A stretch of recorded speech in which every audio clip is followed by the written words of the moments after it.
सीताराम गुणावली निस्यदिवा यज्जिह्वया पीयते। सीताराम विचित्र रूपमनीशं यश्चक्षुषोर्भूषणम्। सीताराम सुनाम धाम निरतम तम सद्गुरुं संभजे। भक्त भक्ति भगवंत गुरु चतुर नाम वपु एक। इनके पद वंदन किए नासत विघ्न बने। हरजू आए विराजिए कथा सुनहु इतिहास। तुम श्रोता या मालुके तुम पद रज मम वास। तुम पीछे जो और हैं श्रोता हैं रसिखान। इनके सकल मनोरथ पूरे श्री भगवान। राधे राधे गोविंद गोविंद राधे।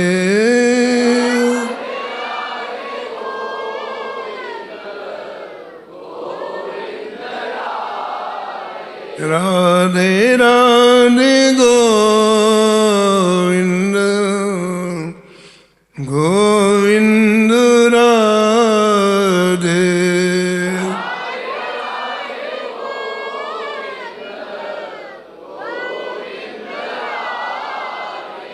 राधे राधे गोविंद गोविंद राधे।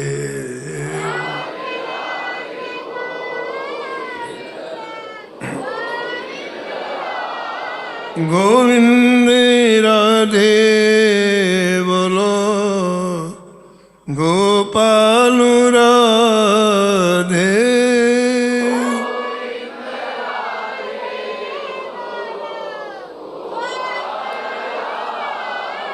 राधे राधे गोविंद गोविंद राधे।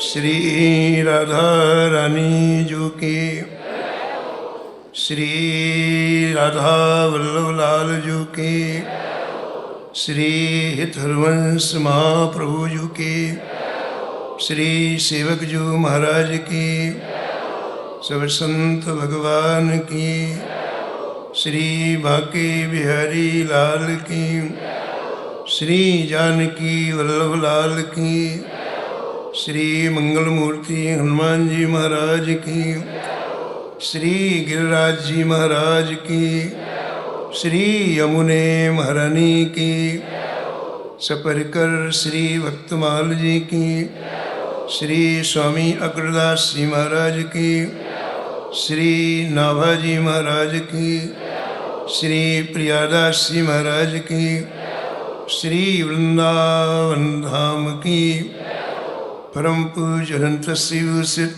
ब्रजरस निमग्न परम पूज्य श्री महाराज श्री की, उनके समस्त परिकरों की जय जय श्री राधे।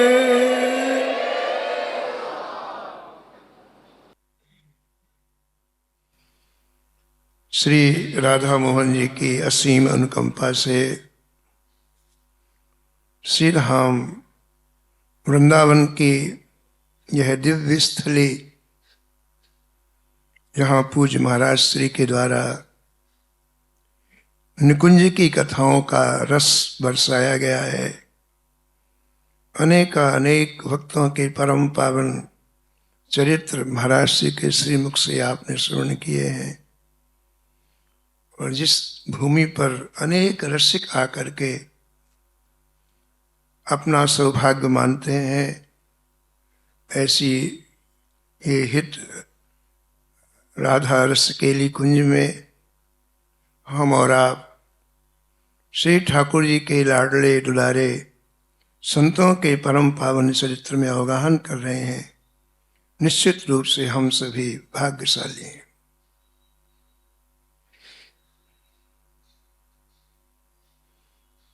भक्तमाल का मुख्य ध्येय भक्ति है।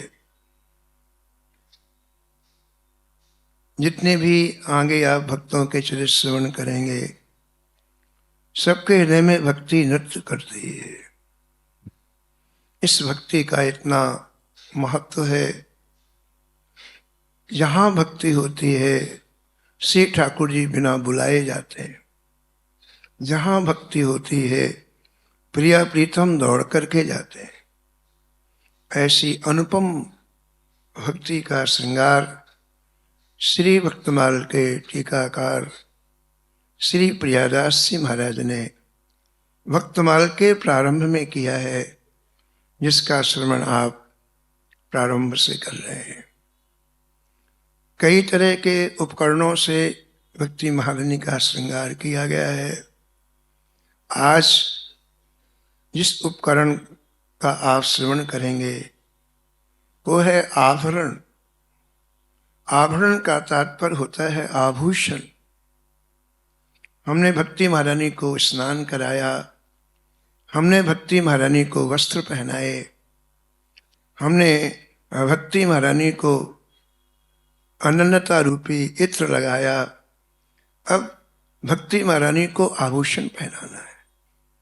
श्रृंगार में आभूषण का विशेष महत्व है।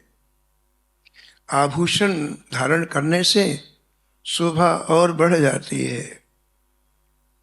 भक्ति के समस्त श्रृंगारों में भगवान नाम में निष्ठा होना, ये भक्ति की विशेष शोभा होती है। भगवान नाम ही भक्ति महारानी का आभरण है, आभूषण है। आभूषण अलग अलग होते हैं। हाथ के अलग होते हैं, वक्षस्थल के अलग होते हैं, अंग प्रत्यंग के आभूषण अलग अलग होते हैं, अलग अलग धारण किए जाते हैं।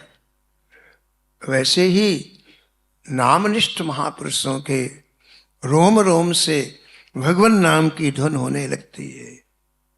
केवल जिह्वा से नहीं, रोम रोम से भगवान नाम की धुन होने लगती है। श्री हनुमान जी के शरीर में 7.5 करोड़ रोम, और ऐसा पुराणों में लिखा है कि उनके प्रत्येक रोम से भगवान नाम निकलता है। सुमेर पवन सुत पावन नामू, अपने वस कर राखे रामू। ऐसे महाराज न जाने कितने ऐसे भक्त हैं जो गुप्त हैं, जिनका प्रकाश संसार में नहीं है। वो नाम के महान प्रेमी हो गए, महान प्रेमी हो गए।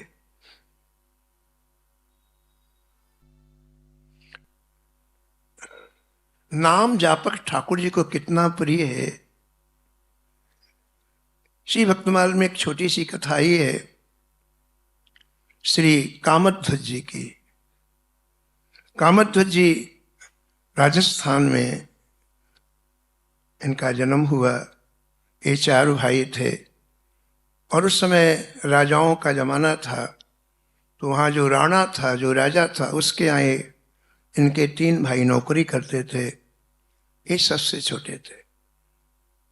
कोई पूर्व जन्म का संस्कार, कोई बहुत बड़ी कृपा से ठाकुर जी की कि सबके बीच में रहते हुए भी ये निरंतर भगवान के नाम में डूबे रहते।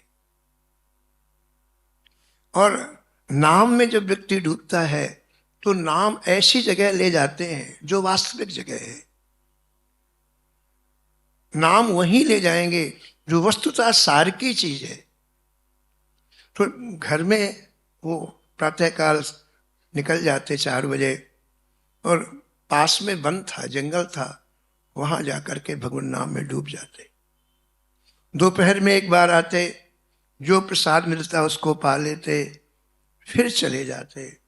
फिर रात्रि में 9 बजे आते, जो प्रसाद मिलता पा करके फिर शयन करते, फिर प्रातःकाल चले जाते। ऐसा एक क्रम बन गया इनकी ऐसी एक दिनचर्या बन गई।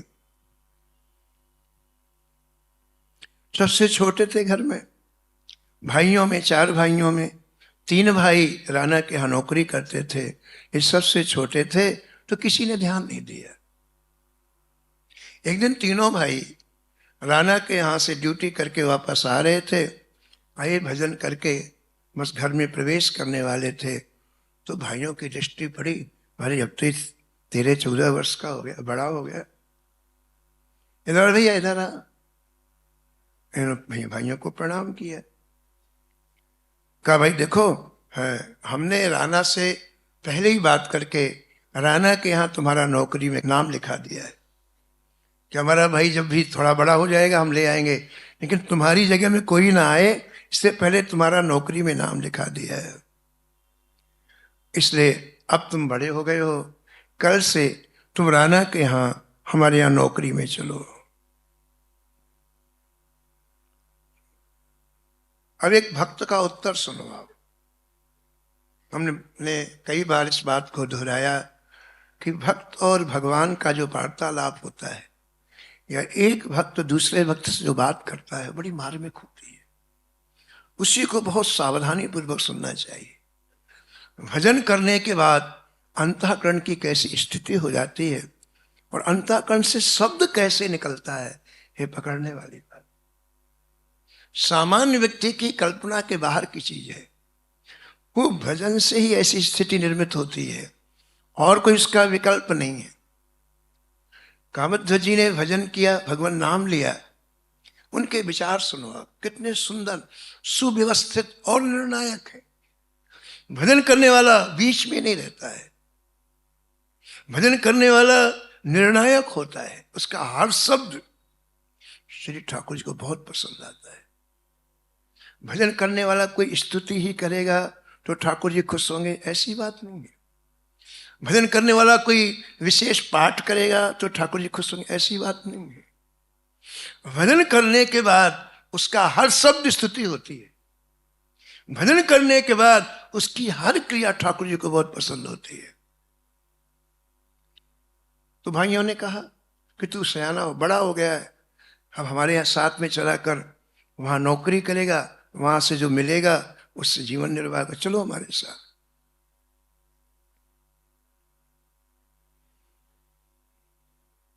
कामध्वज जी बोलते हैं, श्री प्रियादास जी ने लिखा है, जाके हम चाकर गए, जाके हम चाकर गए, रहत हजूर सदा, जाके हम चाकर गए, रहत हजूर सदा। कामध्वज बोले भैया हमने तो नौकरी कर ली। फिर कहाँ नौकरी की, कहाँ जाते हो तुम? तो सुबह से वन में चले जाते हो माला लेकर के, कहाँ नौकरी की?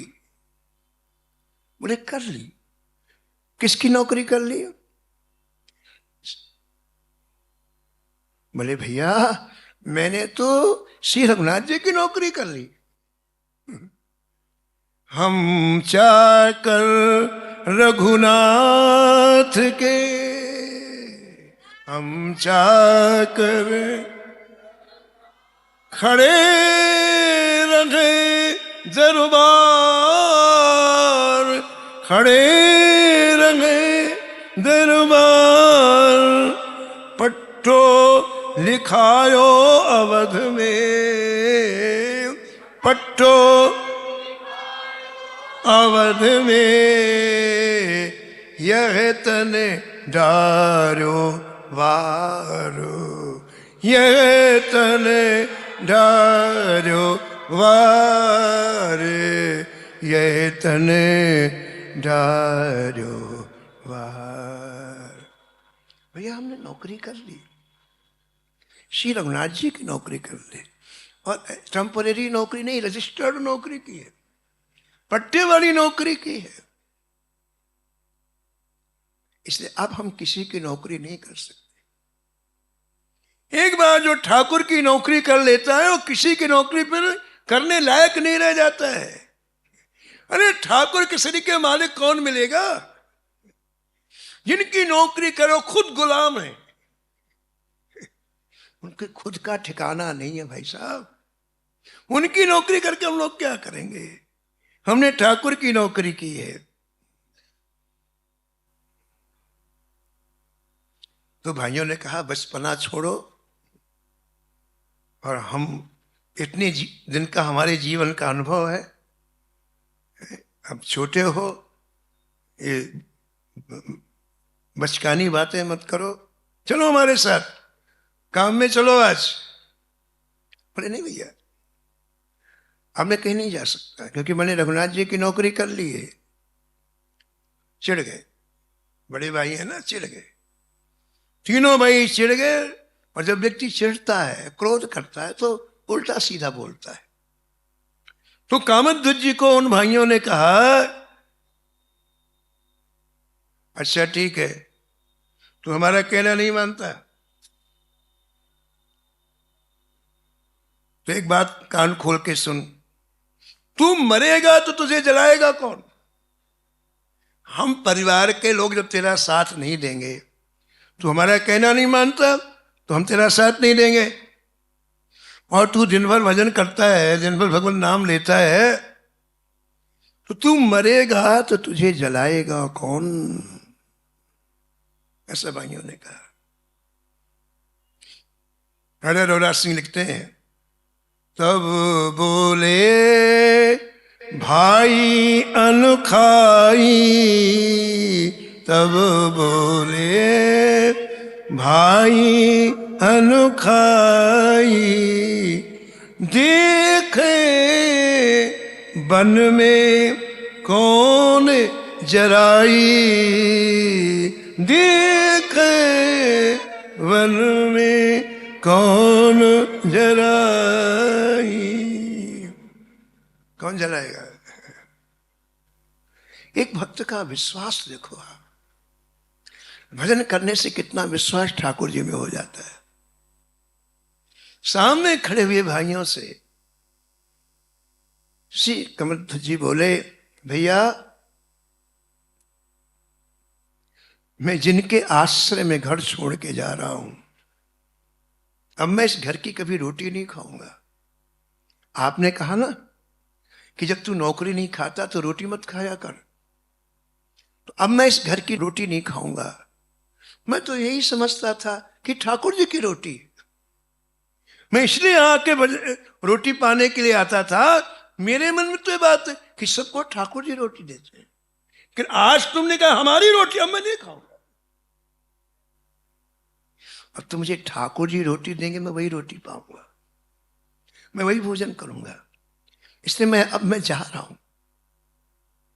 आपने कहा कि तू जंगल में जा रहा है, तुझे जलाएगा कौन? कामध्वज जी का हृदय भर आया। उनका भैया मैं जिसके आश्रय में जा रहा हूं वो जलाएगा मेरे को, संसारी व्यक्ति नहीं जलाएगा मेरे को। मेरे प्राण निकलने के बाद मैं जिसके आश्रय में जा रहा हूं वो मेरी चिता को अग्नि लगाएंगे। हमने एक बात आपसे कहा कि हमारे मुख से जो शब्द निकलते हैं ठाकुर जी सुनते हैं, ये शब्द कामध्वज जी का हृदय का है, ये कहीं लिखा नहीं है, ये किसी ने कहा नहीं है, लेकिन अपने हृदय की बात को आज उन्होंने कहा कि मैं जिसके आश्रय में जा रहा हूं वो जला। ठाकुर जी का हृदय कांप गया, मेरा भक्त इतना मेरे ऊपर विश्वास करता है। कामध्वज जी के इस शब्द को श्री ठाकुर जी ने स्वर्ण अक्षरों में लिखा। कुछ ऐसी बातें होती हैं श्री ठाकुर जी उसको स्वर्ण अक्षरों में लिखते हैं। मेरे ठाकुर मुझे जलाएंगे, मेरे प्रभु मुझे जलाएंगे, इस बात को मैंने स्वर्ण अक्षरों में लिखा।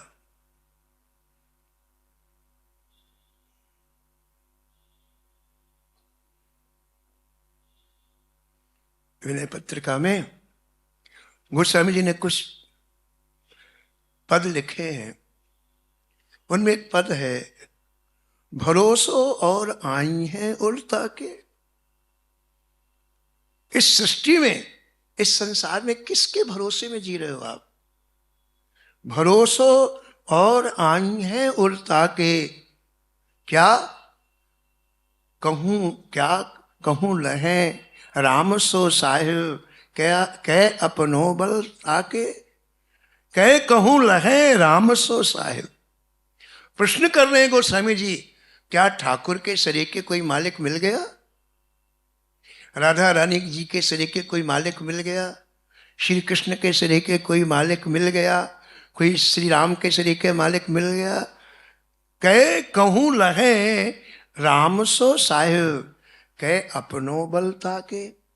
यो तुझे अपने स्वयं का बल है या तुझे अपने स्वयं का बल है? तूने आज तक राधा रानी का आश्रय नहीं लिया, तूने आज तक युगल सरकार का आश्रय नहीं लिया। आगे फिर कहते हैं, कह कलिकाल कराल न सूझत, या फिर तू कराल कलिकाल की गिरफ्त में आ गया। तूने मदिरा पी ली। कराल कलिकाल जब हमें चारों तरफ से घेरता है तो व्यक्ति जैसे मदिरा पीने के बाद उन्मत्त हो जाता है, ऐसे कलिकाल जब किसी के ऊपर अपना प्रभाव डालता है तो मोह रूपी मदिरा वो पी लेता है, क्रोध रूपी मदिरा पी लेता है, काम रूपी मदिरा पी लेता है। ऐसा गोस्वामी जी कहते हैं। कह कलिकाल कराल न सूझत, मोह मार मद छाके। जैसे उन्मत्त व्यक्ति, शराब के नशे में व्यक्ति नहीं देखता मैं कीचड़ में गिरा कि नाली में गिरा कि मेरा सुअर मुख चाट रहा, कुत्ता चाहे, उसको नहीं पता। ऐसे कराल कलिकाल की गिरफ्त में जब ये जीवात्मा आता है तो महाराज उस सबसे पहले ठाकुर जी को भूलता है। मोह मद मार के नशे में सबसे पहले श्री ठाकुर जी का विस्मरण करता है, जिनके जीवन में ठाकुर जी का नाम ही नहीं है। ये तो हम लोग श्री राम वृंदावन में इन महापुरुषों की छत्र छाया में है, नहीं तो आप बाहर देखो, आग लगी, आग। मतलब ही नहीं किसी को भाई, क्यों नहीं है? कलिकाल की गिरफ्त में है, गला पकड़ लिया है कलिकाल ने, जैसे नचाता वैसे नाच रहे हैं। ये गोस्वामी जी यहां कह रहे हैं, कह कलिकाल कराल न सूझत, मोह मार मद छाके। और आगे फिर कहते हैं कि तुमने अभी राधा रानी का आश्रय नहीं लिया, ठाकुर जी का आश्रय नहीं लिया। कह सुन स्वामी स्वभाव न रहो चित, क्या कभी सत्संग में नहीं गए तुम? सत्संग में जाते तो सत्संग में तो यही बताया जाता भैया, बस अब एक ही काम करो, सबका आश्रय छोड़ करके अब श्री ठाकुर जी का आश्रय लो। क्योंकि सबके आश्रय में करोड़ों जन्म हम जी करके देख लिया। श्री बरसाने में बड़े अच्छे संत पूज्य श्री सचिनंदन दास जी महाराज, वो 24 घंटे बस राधा राधा राधा राई राई राई राई कहते रहते थे।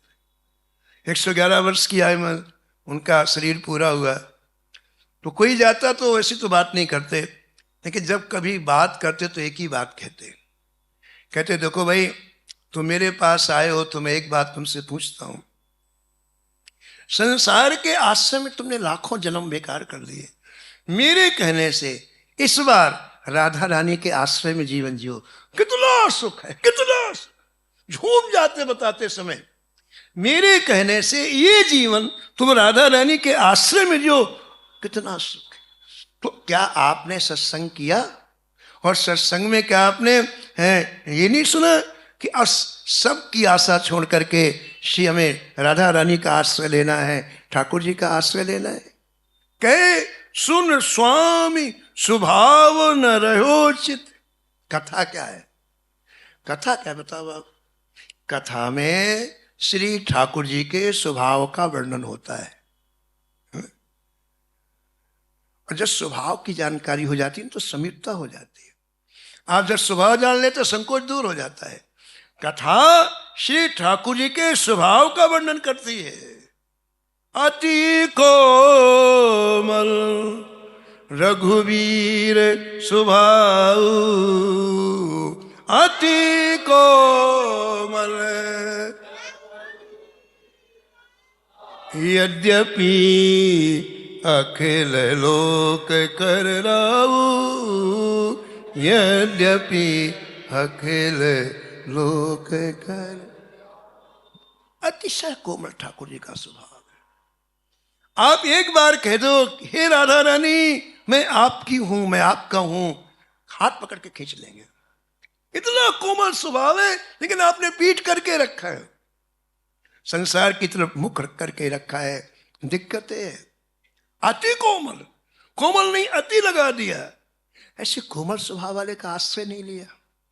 आपने क्या कथा में नहीं सुना कि श्री ठाकुर जी का स्वभाव अत्यंत कोमल है, फिर भी अभी तक तुमने आश्रय नहीं लिया? ऐसा लगता है कि कै सुन स्वामी स्वभाव। सुना तो तुमने कथा, तुम्हें स्वभाव की जानकारी भी हो गई, लेकिन चित्त में धारण नहीं किया। और जब तक चित्त में हम धारण नहीं करते तब तक वो चीज प्रैक्टिकल नहीं होती है, वो जीवन में नहीं आती है। न रहो चित्त। कथा सुनने के बाद कथा के भावों को यदि चित्त में धारण नहीं करेंगे तो जीवन में कभी नहीं आएंगे।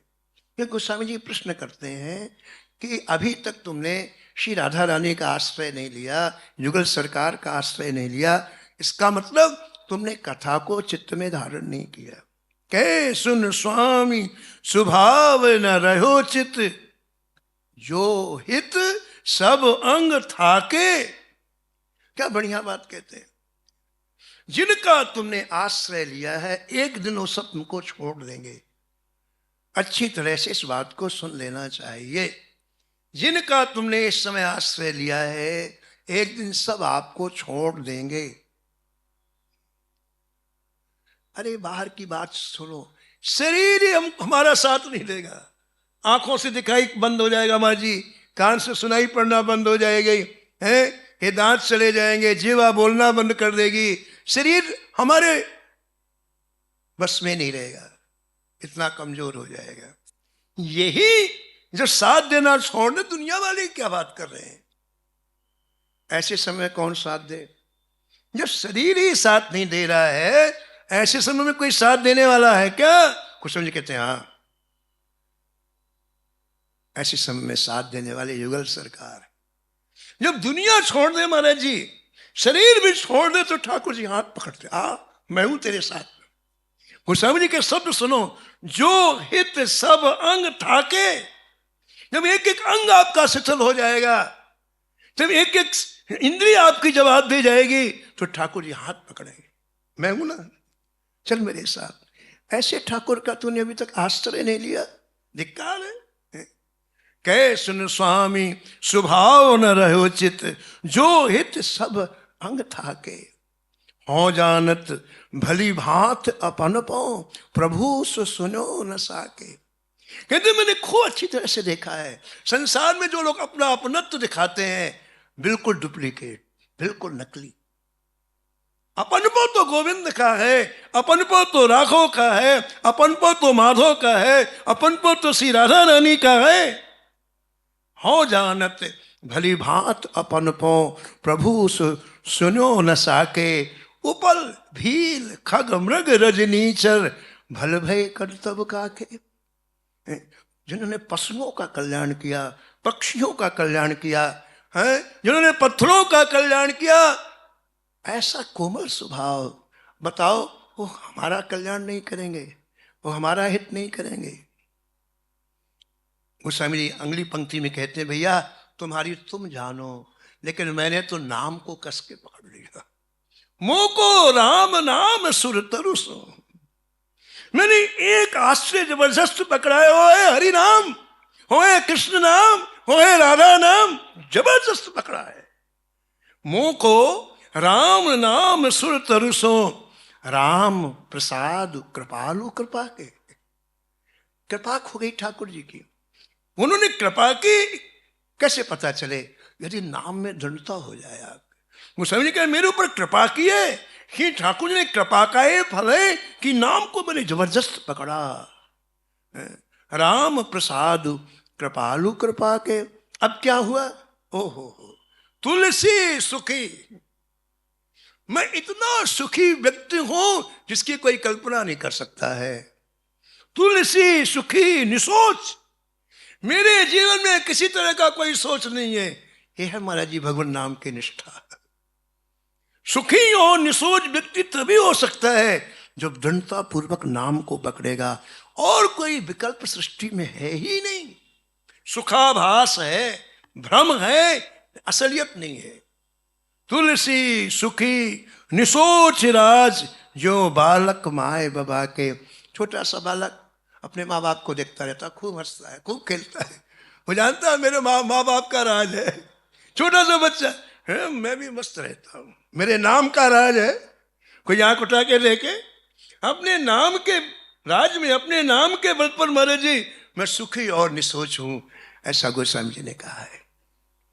श्री कामध्वज जी कहते हैं कि जिसका मैंने आश्रय लिया है, अंतिम संस्कार मेरा वो करेगा। प्रेमियों, श्री ठाकुर जी आपसे कुछ ऐसा सुनना चाहते। हम वृंदावन वास करते हैं, महापुरुषों के साथ में रहते हैं, तो हृदय में कुछ ऐसे भाव हों जो ठाकुर जी को बहुत अच्छे लगे।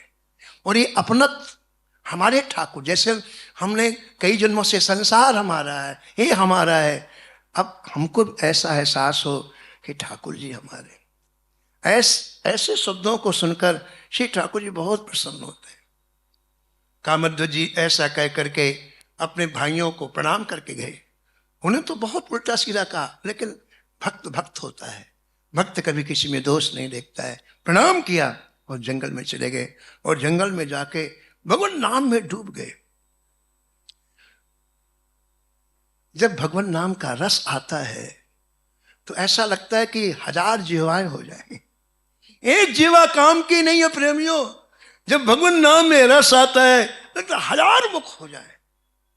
जब भगवान नाम श्रवण करने की उत्कंठा होती है, ऐसा लगता है एक कान नहीं 10,000 कान हो जाए। कितना रस है, कितना रस है। श्री कामध्वज जी जंगल में गए और हमारे एक वृक्ष के नीचे बैठ करके भगवान नाम में डूब गए।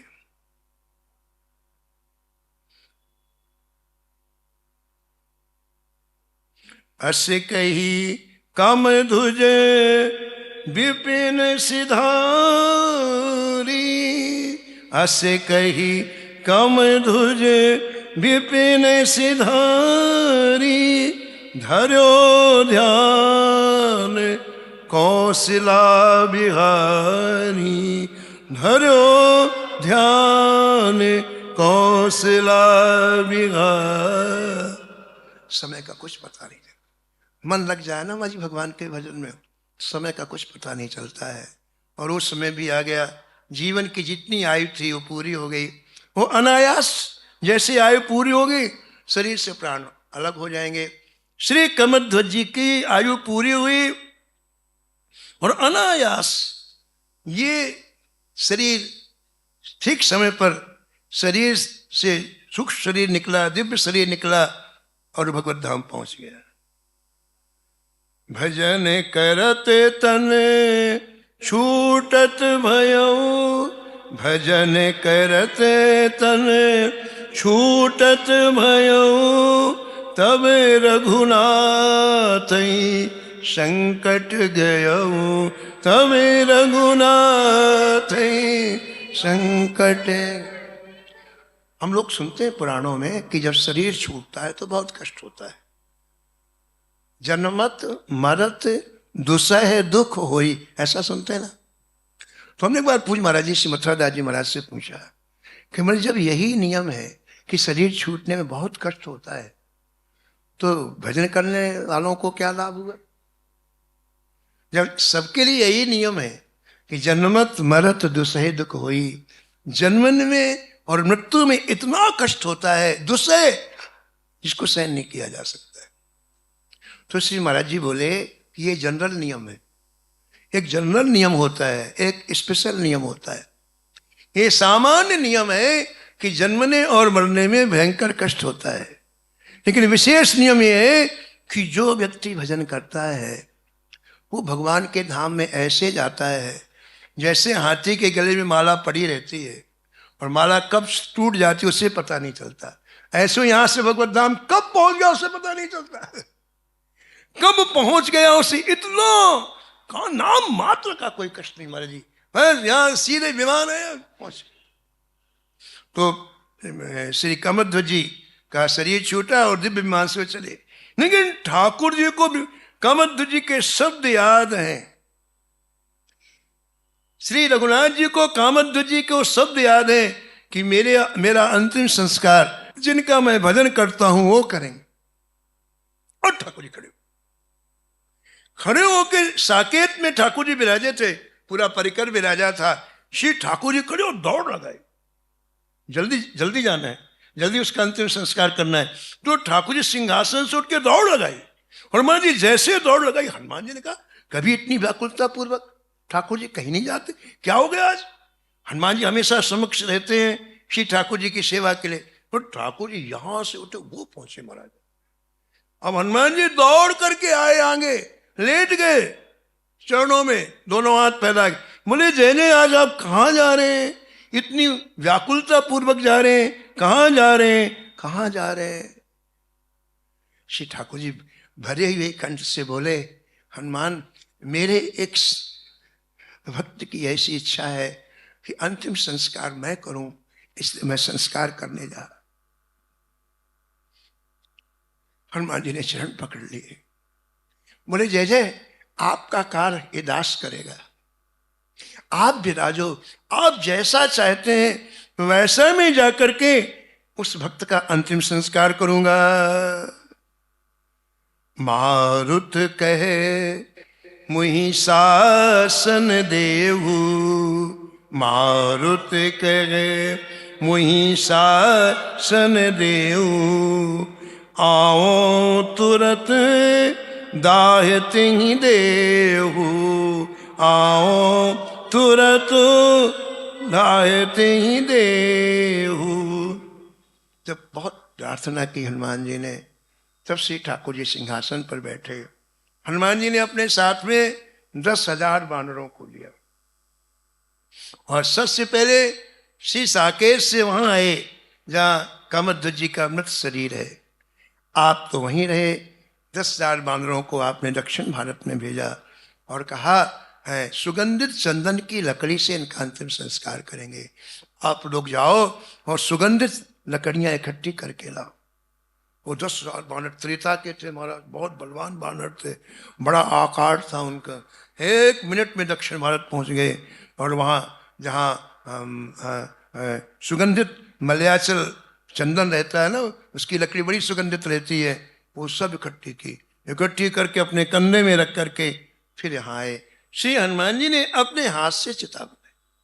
श्री कामध्वज जी की चिता हनुमान जी अपने हाथ से बनाई और बनाने के बाद फिर श्री कामध्वज जी के शरीर को महाराज स्नान कराया। स्नान कराने के बाद स्वरूप तिलक स्वरूप लगाया। तिलक स्वरूप लगाने के बाद फिर सभी के साथ उनके उस शरीर को उठा करके चिता में रखा। चिता में रखने के बाद हनुमान जी ने स्वयं अग्नि जलाई। वो चिता में अग्नि जला करके जब वह चिता जलने लग गई तो हनुमान जी ने सभी वानरों से कहा कि जब तक चिता जलेगी तब तक हम लोग इस चिता की परिक्रमा करेंगे। कैसे करेंगे? भगवान नाम लेते हुए। और हनुमान जी पूरे के पूरे अपने वानरों के साथ कामध्वज जी की चिता की परिक्रमा करते रहे। श्री कृष्ण गोविंद हरे मुरारे, हे नाथ नारायण वासुदेव, श्री राम जय जय राम, श्री राम जय जय राम, विभिन्न प्रकार से संकीर्तन करते हुए चिता में भ्रमण किया। और इसके बाद जब चिता पूरी तरह से अग्नि समाप्त हो गई तो आपने उस चिता को प्रणाम किया। हनुमान जी ने प्रणाम किया और आप वहां से, ये भगवान नाम में ऐसी निष्ठा हो जाए, ये भक्ति महारानी का महाराज आभूषण है। पुरुष श्री महाराज श्री भगवान नाम में इतना बोले हैं, इतना बोले हैं, शायद ही कोई बोला। और ऐसा नहीं, हृदय से बोले। भगवान नाम उनके हृदय का धन है। जब उनकी भाषा नाम के ऊपर निकलती है तो हमारे एक बार वो सीधे हृदय में ही जाती। हमने एक दिन कहा था, हृदय की बात हृदय तक पहुंचती है, कंठ की बात कंठ तक पहुंचेगी, मुख की बात मुख तक पहुंचेगी। श्री महाराज जी का नाम में इतना लगाव है, इतना लगाव है कि जब नाम के ऊपर बोलते हैं तो बार बार यही कहते हैं, ये बात मैं छाती की कह रहा हूं, ये लिखी पढ़ी बात नहीं है, ये मेरी अनुभूति बात है। विनय पत्रिका में नाम महिमा में गोस्वामी जी इतना लिखा, इतना लिखा, आश्चर्य में लिखा। महाराज विनय पत्रिका पढ़ने के बाद नाम निष्ठ जीवन हो ही जाता है। पूज्य महाराज जी कहते थे कि पहले जीवन में जब हम घर में रहते थे तो हमको दो ग्रंथ बहुत प्रिय थे, श्री रामचरितमानस और श्री विनय पत्रिका। इसलिए कभी कभी महाराज जी विनय पत्रिका अपने प्रवचनों में कहते हैं।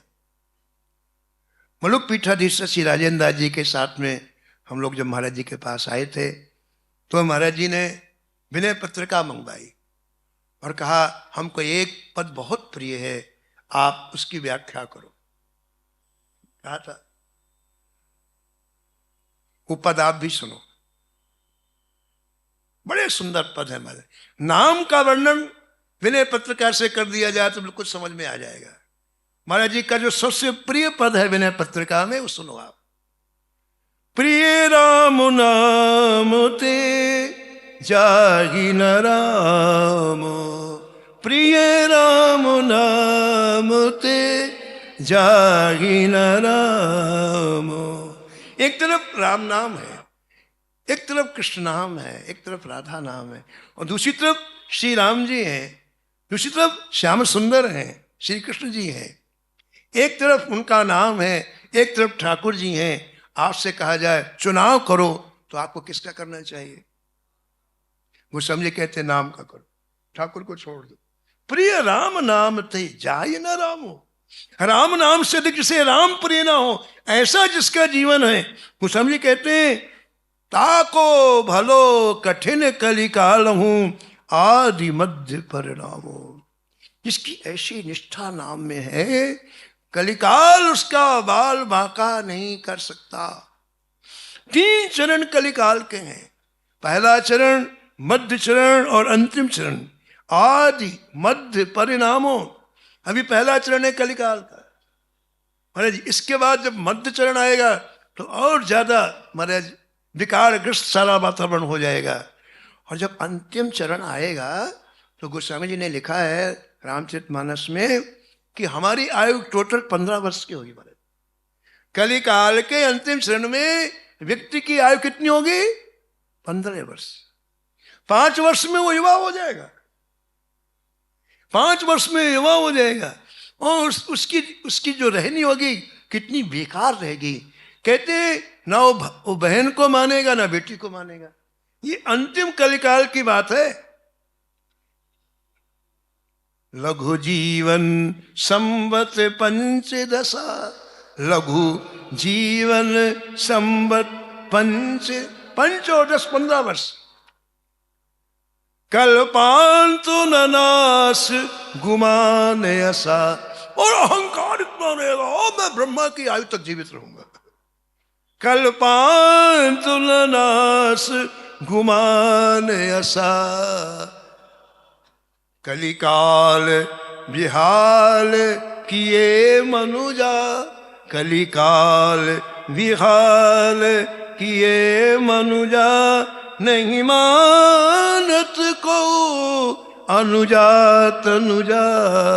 नहीं मानत को अनुजा तनु। तो चाहे कलिकाल का प्रथम चरण हो, चाहे मध्य चरण हो, चाहे अंतिम चरण हो, लेकिन यदि आपने ठाकुर से ज्यादा नाम को पकड़ा है प्रेमियों, तो कोई बाल बांका नहीं कर सकता है।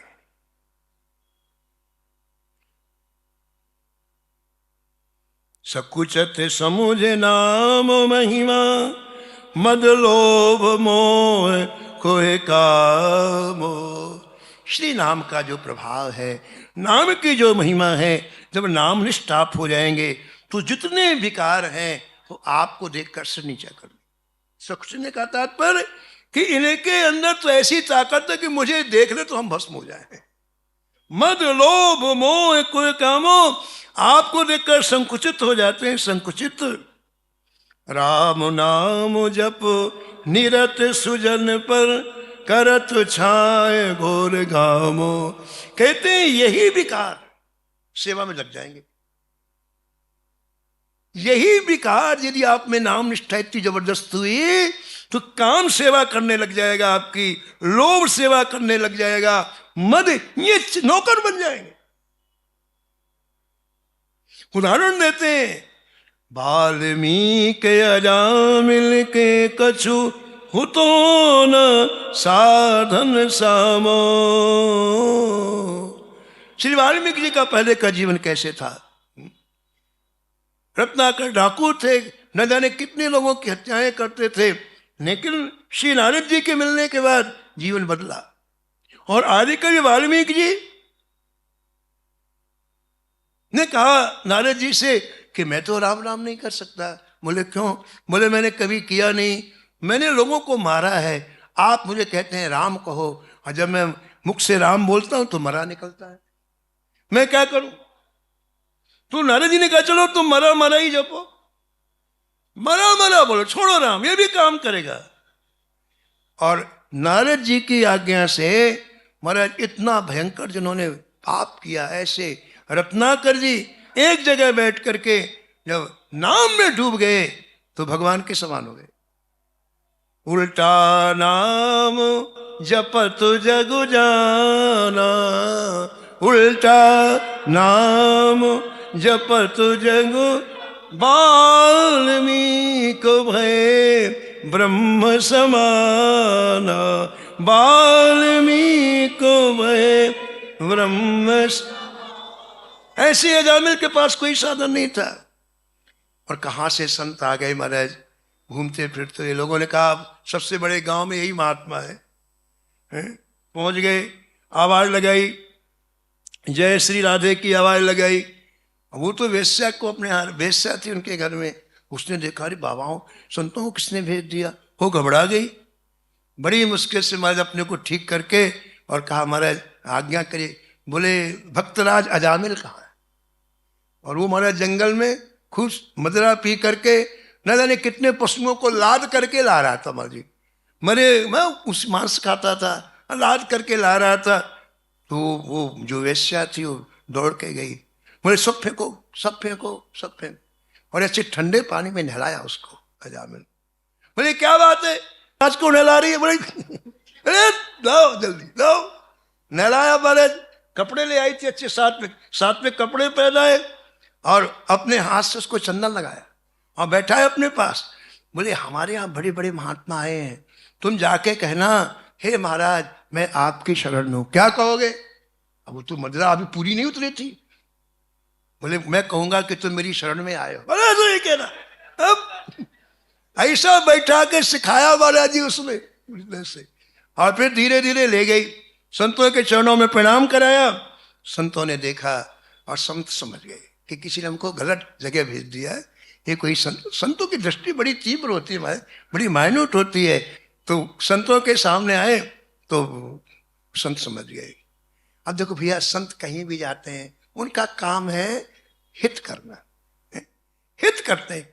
कहीं भी जाए, कोई मिल जाए, कैसे भी मिल जाए। संतों ने कहा भाई यहाँ तक आए हैं तो इसका परलोक ना बिगड़े, कुछ ना कुछ करना है। बोले ठीक है। मुझसे पूछा हाँ भाई बताओ तुम्हारे कोई संतान होने वाली? बोले बस महाराज 1 महीने बाद ही होने वाली है। अच्छा तो एक काम करना, उसका नाम तुम नारायण रख देना, संतान का नाम न बोले रख देंगे, चले गए। देखो कैसे संतों की युक्ति देखो।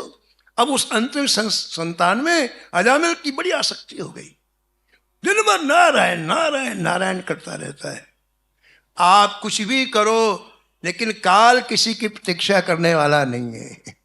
चाहे आप ठाकुर जी की भजन करो, चाहे आप संसार में रहो, काल को कोई मतलब नहीं। समय पर काल आ गया, निश्चित समय पर काल आ गया। काल कौन आया? यमराज के रूप में आया। यमराज के दूत आए और गले में जैसे फांस लगाई, अब घबरा गए। अब घबरा गया अजामिल, और घबराहट में उसने एक बार अपने पुत्र को पुकारा, नारायण अय्यो नारायण अय्यो नारायण अय्यो। नारायण निकला मुख से, नारायण के पार्षद आ गए। उसने नारायण को नहीं बुलाया तो पुत्र, लेकिन नाम तो, असली नाम तो ठाकुर जी का ही है। बाद में किसने रामदास रखा लिया कृष्ण, लेकिन असली नाम तो कृष्ण जी का है, राम जी का है। हो आ गए, मार मूर के भगा दिया सभी को, दूतों को। होने कहा अरे ये बहुत पापी, माने आपको इसका पक्ष लेते हैं। बोले अब इसके जीवन में एक भी पाप नहीं है। एक बार कोई व्यक्ति भगवान का नाम ले ले, आप अच्छी तरह से सुनो इस बात को, एक बार जीवा से कोई व्यक्ति भगवान का नाम ले ले, निष्पाप हो जाता है। करोड़ करोड़ जन्मों के पाप तत्क्षण भस्मीभूत, तत्क्षण भस्मीभूत हो जाते। आज करोड़ों ऐसे लोग भगवान के धाम में निवास कर रहे हैं, जो साक्षात पाप के जहाज थे, लेकिन जीवा से नाम का स्पर्श कराया और आज वो भगवान के धाम में। सदाचारी की बात छोड़ दो, आप भजन करने वालों की बात छोड़ दो, लेकिन महान पापिष्ठ लोग इस नाम के अनुग्रह से, नाम की कृपा से आज भगवत धाम में रह रहे हैं। पाई न कहीं गति पतित पावन, राम भज सुन सठ मना। गणिका अजामिल व्याध गीध गजादि खल तारे घना। आभीर यमन किरात खस स्वपचादि अति अघरूप जे। कही नाम बारक, बारक माने एक बार, इन्होंने एक बार नाम लिया, आज भगवत धाम में है। कही नाम बारक ते पावन, हो ही राम नमामि ते। एक बार आपके मुख से जब नाम निकलता है तो अंतःकरण बिल्कुल निर्मल हो जाता है। सारे पाप भस्मीभूत करने की क्षमता इस नाम ने।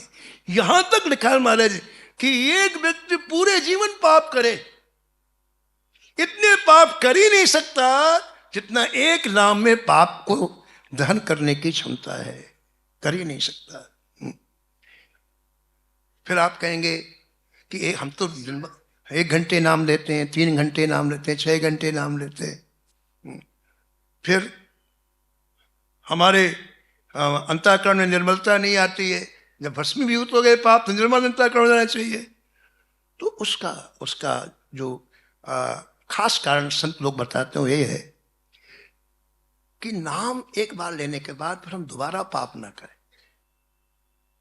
एक बार हमने नाम लिया, अब यदि दोबारा पाप, आपने कोई भी पाप हुआ आपसे, तो फिर उसकी जो प्रक्रिया वो क्या होती है कि जितने पाप जले थे वो सब जीवित हो जाते। महाराज एक नाम से जितने पाप जले थे, करोड़ जन्म के जले थे, और आपने नाम के बाद यदि फिर पाप किया तो पुरानी फाइल फिर खुल जाती है और फिर आप उस वहीं के वहीं आ जाते जहां पहले थे। ये सावधानी रखनी है कि नाम लेने के बाद फिर पाप ना बने। यदि पाप बना तो फिर वो तो पाप हुआ ही, लेकिन पिछले भी पाप फिर जीवित हो जाते हैं, फिर खड़े हो जाते हैं और फिर व्यक्ति उसी प्रभाव में पड़े। इसलिए आपने सुना होगा कि अंतिम समय व्यक्ति नाम ले तो भगवत धाम चला जाता है, कोई फिर पाप नहीं करता। भाई अंतिम समय उसने कृष्ण कहा है, राधा का पाप नहीं, भगवत धाम चला जाएगा। अंत में नाम लेने की महिमा इसलिए है कि उस समय फिर जीव पाप नहीं करता है। इसलिए ये सावधानी रखनी चाहिए नाम जापक को, नाम निष्ठ को, कि अब हमसे पाप ना बने, बहुत सावधानी रखनी चाहिए। तो वाल्मीकि जी ने उल्टा नाम लिया, अजामिल ने सीधा नाम लिया, और दोनों के दोनों आज भगवान के धाम में रह रहे नाम की कृपा से। वाल्मीकि अजामिल के कछु तो न सा धन सामो, उल्टे पलटे नाम महातम गुंजन जितो ललामो। गोस्वामी ने इस पद में अंतिम पंक्ति में लिखते हैं, राम से अधिक नाम कर तब। राम ने जो किया है उससे करोड़ गुना अधिक नाम ने किया है। एक तरफ आप राम जी को खड़ा करो, एक तरफ श्री राम जी को खड़ा करो, ठीक है, बीच में संत को खड़ा कर दो आप वकील के रूप में। भाई कोई सुनेंगे तभी तो निर्णय देगा, ठीक है। अब हमने महाराज जी को बीच में खड़ा कर दिया श्री महाराज जी निर्णय देंगे दोनों का। इधर राम महाराज है, इधर ठाकुर जी हैं, ठीक है। अब महाराज जी पूछते हैं, भाई बताओ आपकी विशेषता क्या है। ठाकुर जी से पूछते हैं, अरे बोले हमने देखो अहिल्या का उद्धार किया। ठाकुर जी कहेंगे देखो अहिल्या पत्थर बन गई और हम गए और हमारे चरण का स्पर्श हुआ और वो फिर से अपने रूप में आ गई, ठीक है। राम एक तापस्ती अतारी, राम एक लिखा है, समझो शब्द में ध्यान देना आप, बहुत माइन्यूट पॉइंट है, पूरा चित्र लगाओ आप। राम एक तापस्ती अतारी। महाराज जी ने पूछा, ठाकुर आप बताओ आपकी क्या विशेषता। बोले अरे हमने एक तपस्वी स्त्री की जो पत्थर बन गई थी उसको हमने पूर्व रूप में, उसी रूप में हमने प्रकट कर दिया। उसका जो पत्थर था उसके पाप समाप्त कर दिए और फिर उसी रूप में प्रकट कर दिया। अब इसके साथ अब महाराज जी ने पकड़ा। महाराज जी ने कहा ठीक है महाराज, आपने जिसको तारा है, जिसका उद्धार किया है, उसकी दो विशेषताएं हैं। एक और तपस्वी की स्त्री है, तो उसने भी तप किया होगा ना। जब हम किसी के साथ में रहेंगे, आपके साथ में रहेंगे तो 2-4 बार नाम लेंगे महाराज, क्योंकि असर पड़ता है ना। ऐसे जो गौतम ऋषि की पत्नी थी तपस्वी, ये भी तपस्वी थे। इसका मतलब कि बाकी सब चीज बहुत अच्छी थी, एक छोटी सी गलती के कारण उसको पत्थर बनना पड़ा और आपने उसको तार दिया। अब बोले नाम जी से तुम बताओ। देखो केस चल रहा है, केस आज निपटेगा नहीं, लंबा केस है। बीच में महाराज जी निर्णायक महाराज जी हैं। महाराज ने नाम से बोला, हाँ महाराज आपकी क्वालिटी बताओ, आपकी क्या विशेषता है।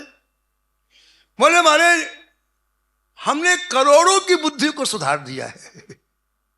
नाम कोटि खल कुमति सुधारी, नाम कोटि खल कुमति सुधारी। हमने करोड़ों की बुद्धि को बढ़िया सात्विक बना दिया। वृंदावन में सब भजन करते हैं। महाराज जी करोड़ों लोगों को सुधार दिया, सब बेकार की चीजें छोड़ दी। हम महाराज काउंटर लिए राधे राधे राधे कर रहे हैं। करोड़ों, यहां तो एक है, संख्या देखो, इनके साथ एक जुड़ा हुआ है, उधर करोड़ों है। और इधर तपस्वी है, उधर खल है, महान दुष्ट, ऊंचे नीचे काम करते। आज महाराज वृंदावन की रज में लौट रहे, लेकिन कितना अंतर है कि करोड़ों खलों की बुद्धि को नाम सुधार रहे हैं और ठाकुर जी ने एक का ही काम किया है। महाराज जी ने कहा मत महाराज क्षमा करना, नाम की जीत हुई। हमें निर्णय तो देना पड़ेगा। तो कहा सरकार क्षमा करना है, नाम की जीत हुई। अच्छा अब दूसरी विशेषता बतलाओ आप। ठाकुर जी से कहा, बोले देखो हमने ताड़का को मारा, हमने ताड़का को मारा और ऋषि के यज्ञ की रक्षा की। ऋषि हित राम सुकेत सुता की, सहित सेन सुत कीन विवाह की। और उसके साथ जितने राक्षस थे सबको मार दिया। तो ऋषि प्रसन्न हो गए, उनका यज्ञ अच्छी तरह हुआ। बोले ठीक है महाराज आप बोलो। महाराज जी अब नाम की तरफ बोले, आप बोलो आपकी कोई विशेषता है महाराज। बोले हाँ, इन्हें तो महाराज मारीच को स्वभाव को मारा, अच्छी बात है, सेना को मारा, लेकिन हम तो महाराज जहां रहते हैं तो उसके जीवन में जितने दोष हैं, जितने दुख हैं और जितनी विभिन्न प्रकार की आशाएं हैं, उसको पूरी तरह से समाप्त करके और ठाकुर के चरणों से जोड़ देते। सहित दोष दुख दास दुरासा, दलय नाम जिम रवि निसिनासा। मतलब नाम जिह्वा में आया इनका दलन कर देता है। जैसे सूर्योदय हुआ अंधकार का दलन कर देता है। नाम आपकी जीवा में आएगा, आप में कोई दोष नहीं रहेगा। नाम आपकी जीवा में आएगा, महाराज सब तरफ की आशा समाप्त हो जाएगी। जो दुराशा है, यहां से सुख मिलेगा, यहां से सुख मिलेगा, ये दुराशा है। नाम उसमें चोट करता है, दुराशा जीवन से निकाल देगा। तो महाराज आपने तो एक बार सेना मार दी, यहां तो हमारा काम चालू है। हम तो करोड़ों का कर चुके, भी चल रहा, आगे भी चलेगा। तो महाराज जी बोले, महाराज क्षमा करना, इस बार भी आप नहीं जीत पाए। इस बार भी आप नहीं जीत पाए। ऐसी महाराज एक एक बात को श्री ठाकुर जी से पूछ पूछ करके, और नाम भगवान ने ऐसा जलवा मचाया है जिसका वर्णन नहीं किया जा सकता है। यही बात यहाँ इस पद में गोस्वामी जी कहते हैं, राम से अधिक नाम करतब जिहि कियो नगर गत गामो। हे प्रभु, आपसे अधिक आपके नाम के कर्तव्य हैं। बोले क्यों? क्योंकि आप जब यहाँ से धराधाम से लीला पूरा करके गए तो पूरी अयोध्या को अपने साथ में ले गए हैं श्री साकेत। लेकिन आपका नाम खेप की खेप पहुंचा रहा है, पहुंचा रहा है, पहुंचा चुका, पहुंचाएगा। अब बताओ कौन बड़ा है? बोले हमको देखो रोटी नहीं मिलती तो गोस्वामी जी अपनी उदाहरण देते, महाराज जी अपना उदाहरण देते कभी कभी। हमको देखो रोटी नहीं मिलती थी, लोग दरवाजा बंद कर लेते थे जहां हम जाते थे भिक्षा के लिए, और आज महाराज डंके की चोट में लोग पूजा करते हैं। ये किसकी महिमा है? नाम महाराज की महिमा है।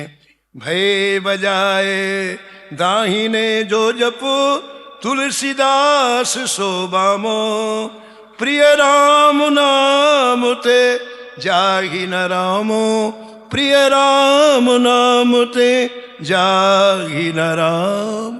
तो भगवान नाम ये भक्ति महारानी का अलंकार है। और हम जितनी दृढ़तापूर्वक भगवान नाम पकड़ते हैं, हम भक्ति महारानी का उतना अच्छा अलंकार से उनका श्रृंगार करते हैं। ये पद मैंने इसलिए आपको सुनाया, श्री महाराज जी को बहुत प्रिय पद। और भी कुछ पद हैं, लेकिन वो आप आगे क्रम में श्रवण करेंगे। अभी समय की मर्यादा में वाणी को यही मिला। श्री जय जय श्री राधे